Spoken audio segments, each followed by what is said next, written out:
वज़ीर-ए-आज़म इमरान खान साहब एक बड़ा इक़दाम करने वाले हैं जिससे पाकिस्तानी कौम की किस्मत बदलने जा रही है। अगर इमरान खान साहब ये काम कर लेते हैं तो इसका नाम कौमी सियासत में लंबे अरसे तक याद रखा जाएगा। वो क्या करने जा रहे हैं, आइए हम आपको सब कुछ डिटेल में बताते हैं। IPPs इस वक्त निगोसिएशन के मूड में आए हुए हैं। वो चाहते हैं कि हुकूमत उनके साथ बैठकर बातचीत करे। उन्होंने इस काम के लिए गवर्नर पंजाब को भी ऑफ़र की है और हुकूमत के मुख्तलिफ ओहदेदारों को भी इस बात की ऑफ़र की है और इमरान खान साहब को ये पैगाम पहुंचाया है कि जनाब हम अपने पैसे कम कर लेते हैं, बिजली के रेट कम कर लेते हैं, जो गर्दिशी करदा हुकूमत ने हमें देना है उसके ऊपर भी बात कर लेते हैं, लेकिन आप बैठें और हमसे बात करें और ये जो इंक्वायरी चल रही है इसको बंद करें। इसके पीछे एक छोटी सी कहानी है। ये जो IPPs है मुशर्रफ के दौर में पीपल पार्टी और नून लीग के दौर में हुकूमत पर चढ़ाई करते थे। ये कहते थे अगर आपने हमारे ऊपर इंक्वायरीज़ की तो हम इंटरनेशनल कोर्ट में चले जाएंगे और आपके खिलाफ कार्रवाई करेंगे। ये अचानक कैसे मान गए कि आइए हम आपके साथ बैठ कर बातचीत करते हैं। असल में इसके पीछे हो क्या रहा है और बैकग्राउंड में क्या कुछ चल रहा है, आइए हम आपको सब कुछ बताते हैं। 2003-2004 के अंदर सदर मुशर्रफ के दौर में कुछ मुआहदे हुए और कुछ मुआहदे सदर आसफ अली जरदारी साहब के दौर में हुए और कुछ मुआहदे मियां मोहम्मद नवाज शरीफ साहब के दौर में हुए। ये जितने भी मुआहदे हुए हैं ये सारे के सारे मिलते जुलते हैं, इनकी टर्म्स एंड कंडीशन एक दूसरे से मिलती जुलती हैं और इन मुआहदों से फ़ायदा उठाने वाले लोग भी एक दूसरे से मिलते जुलते हैं। एक जैसे ही मुआहदे हुए हैं।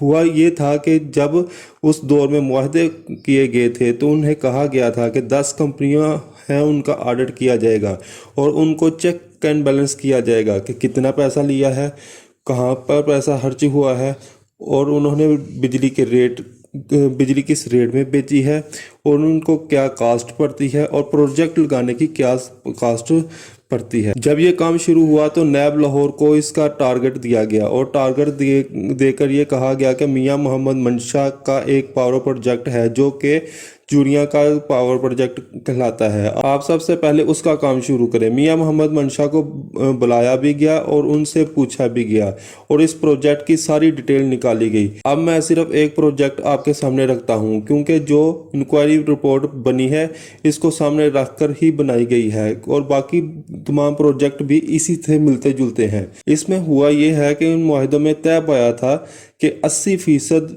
रकम गवर्नमेंट अदा करेगी और बाकी 20% रकम प्राइवेट आदमी जो प्रोजेक्ट लगाएगा वो अदा करेगा।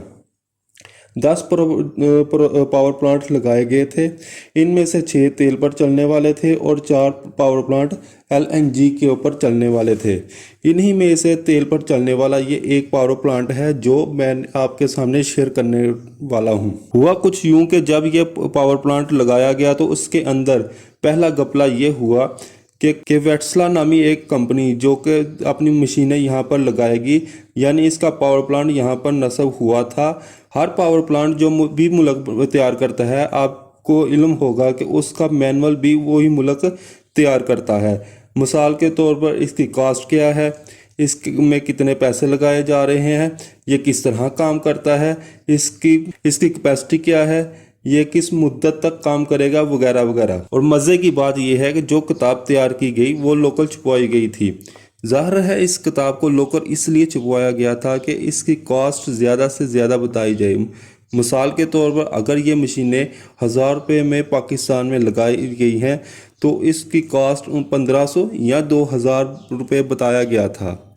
अब 80% रकम हुकूमत ने देनी थी और 20% उन प्राइवेट आदमी ने देनी थी जिसने ये प्रोजेक्ट लगाया था। तो हुआ ये कि हकीकत में हुकूमत से ही ज़्यादा रकम लेकर सारे के सारे पावर प्रोजेक्ट के ऊपर जो रकम लगाई गई वो हुकूमत के ही पैसों से लगाई गई।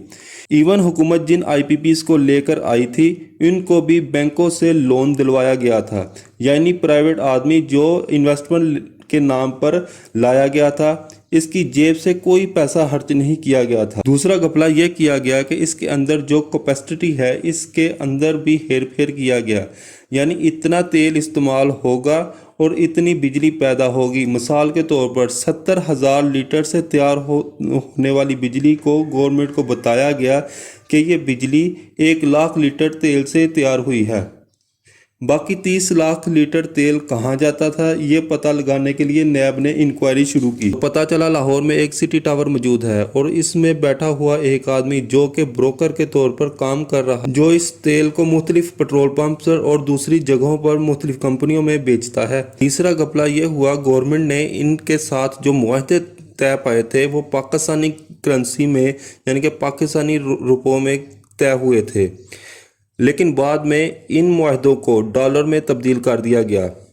डॉलर की कीमत आपको पता है अक्सर बढ़ती रहती है। डॉलर की कीमत इन 15 सालों में 2 गुना हो चुकी है और इनका मुनाफा भी 2 गुना हो चुका है। ये भी अपने अंदर एक सवालिया निशान है कि इनके मुआहदों को रुपये से डॉलर में क्यों तब्दील किया गया और वो कौन से मुहर्रकात थे जिन्होंने इनमें से फ़ायदा उठाया। चौथा घपला ये हुआ कि IPPs के साथ मुआहदे में ये तय पाया गया था कि इनको 15% मुनाफा दिया जाएगा, तमाम अखराजात निकाल कर, जिसमें इनकी लेबर कास्ट, इनकी मेंटेनेंस वगैरह वगैरह सब शामिल थे। अब मुनाफा जो कंपनियां वसूल करती ही रही हैं वो था 40 से 50%। और याद रहे ये एक कंपनी नहीं बल्कि तमाम कंपनियां 40 से 50% तक मुनाफा वसूल करती रही हैं। इस दौर की हुकूमत के पास इसका कोई जवाब नहीं कि उनका रेट कैसे बढ़ाया गया, किस कानून के तहत बढ़ाया गया, उनका मुनाफा किस कानून के तहत बढ़ाया गया, कौम का पैसा इन IPPs की जेबों में कैसे चला गया। अब ये सारे सवालात उठाए गए हैं। ये पूरी इंक्वायरी रिपोर्ट मौजूद थी।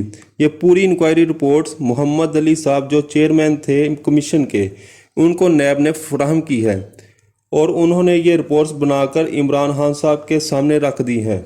अब वज़ीर-ए-आज़म इमरान खान के पास 2 ही रास्ते हैं, या तो इनके खिलाफ कानूनी कार्रवाई की जाए या फिर इन IPPs को बिठाकर नए सिरे से मुआहदे किए जाएं ताकि सस्ती बिजली आवाम को फराहम की जाए। याद रखें, अगर पाकिस्तान की बिजली सस्ती हो जाती है तो पाकिस्तान को तरक्की करने से कोई नहीं रोक सकता और पाकिस्तान की इकॉनमी बहुत जल्द बेहतर हो जाएगी, क्योंकि चाइना और बांग्लादेश से मुकाबला करने में जो चीज़ हमें सबसे ज़्यादा रुकावट देती है वो पाकिस्तान की महंगी बिजली है। क्या इमरान खान साहब इन IPPs को कानून के कटहरे में लाने में कामयाब हो जाएंगे कि नहीं? आप अपनी राय का इजहार कमेंट बॉक्स में ज़रूर कीजिएगा। शुक्रिया।